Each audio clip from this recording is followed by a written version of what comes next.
Hi, welcome to Movie Recap Station. Today, I'm going to explain episodes 1 and 2 of a Thai television series called Bad Genius.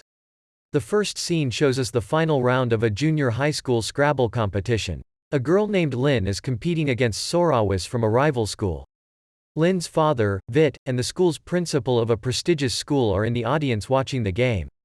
The principal promises to admit Lin to her school with a full scholarship if she wins the match. Her competitor, Sorawis, seems to be struggling in the last round, so he deliberately drops an eraser. His mentor picks it up and gives it back to him. Lin notices that the man changes the eraser with one that has the answers written on it. She catches Sorawis cheating and quietly calls him out for it but doesn't tell the judges. For her final word, she writes, "cheater," and wins the match. The crowd applauds and cheers, and Lin is given certificates of honor. During dinner at night, her father, Vit, asks her if she likes her new school. Lin boasts about the computer rooms with AC, the library of the school. She adds that her favorite place is the music room that has a grand piano which she can play during lunch. Vit inquires if she made any friends and Lin awkwardly says she has. One day while playing the piano in school, Lin is approached by her classmate named Grace. She asks for Lin's help to practice a song for the school play. Lin plays the piano while Grace sings, but they stop when Grace is off key on certain parts. She is sad because she might not get a role in the play, and claims that it is her dream to be in one. Lin then asks her to listen to the keys carefully and go along with them.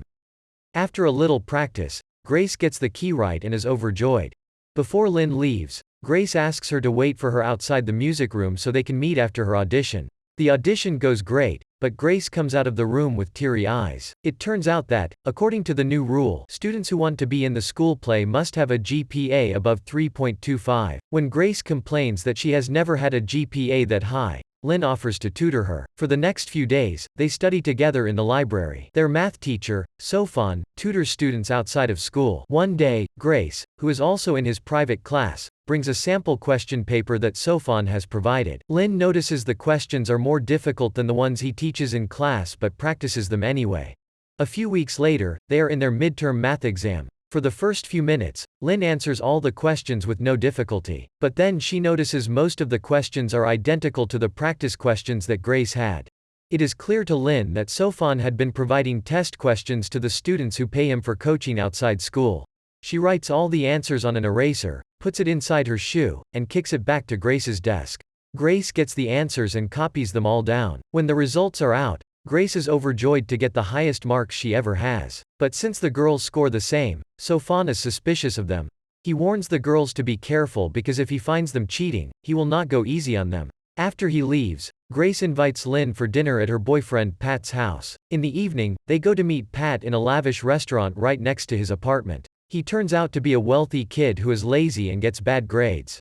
After he treats the girls to dinner, he asks Lin to help him in the exam just as she did with Grace. The girls are surprised when Pat offers Lin a lot of money to help him.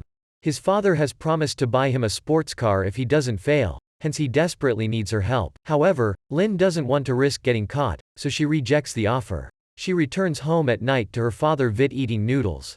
Lin asks him to be more careful with his diet and goes to her room. A while later, she hears him talk to someone on the phone about a loan. Lin confronts him about this and finds out that he has borrowed money from his brother to pay for Lin's tuition. The principal promised to provide her a full scholarship if she wins the Scrabble contest, but because of a budget issue, Lin and a guy from her school have to share the scholarship, meaning they will still have to pay half of the fee each semester. Lin knows that her father cannot afford such prices and says she will transfer back to her old school. But Vit insists she will get more opportunities in this new one.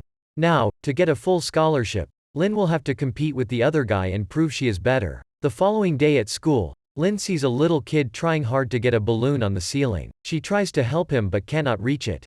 Just then, a guy named Bank arrives and helps them. The kids call them a nice couple, making the two of them flustered. After the kid walks away, Lin introduces herself and finds out Bank is actually the guy she is sharing her scholarship with. She asks him if they can still be friends, but Bank rejects her, saying that they're competitors. In the following scene, Lin is back at Pat's apartment building to pay for her father's loans and her tuition fee. She finally agrees to help him and Grace cheat in the exam. Her condition is that the couple will only get 3/4 of the answers so their teacher won't suspect them. Pat accepts the deal. The following scene is their final exam of the first semester, and Lynn has to help both Grace and Pat alongside completing the test herself. Like earlier, she starts writing on an eraser but stops when Sofan walks towards her. He keeps an eye on her throughout the exam and eventually notices her writing on the eraser. The man snatches the eraser and is surprised to see, "You're slipping exam papers to students," written on it. He realizes she knows his secret and tries to reason with her, but Lynn hands him her answer sheet and walks out of the classroom. Sofan asks the others to continue and follows Lynn.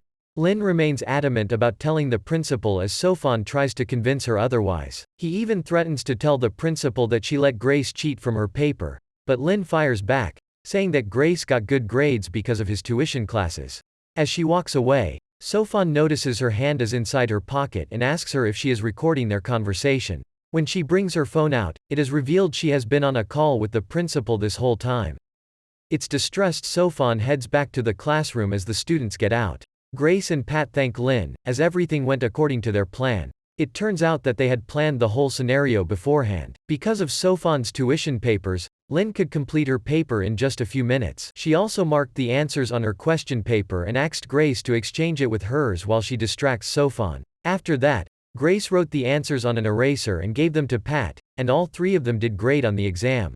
Moreover, Lynn had changed Pat's name on her phone to the principal. That way she wouldn't get Sofan kicked out but still intimidate him. However, later at night, she gets numerous messages on a group chat saying that Sofan has been fired from the school. Lynn rushes to Pat's apartment again and asks him how did the principal know. Pat replies that he had recorded the phone call and sent it to the real principal because he believed Sofan could create trouble for them in the future. Lynn isn't happy about the move but dismisses the matter. The next day at school, she again meets the same kid and finds out he is Sofan's son who has been kicked out of the school because of his father's deeds. Lynn guiltily watches them go down the elevator. In the following scene, we are taken to Bank's laundry shop. He lives with his single mother, who is obsessed with lottery tickets. She has severe back problems, but because of their financial condition, they cannot afford to get it treated. Later in school, Bank and Lynn are called by the principal because she wants them to take part in a TV show quiz competition. Neither of them is willing to partner up, but the principal convinces them by declaring that this competition will decide who is going to get the next term scholarship among the two.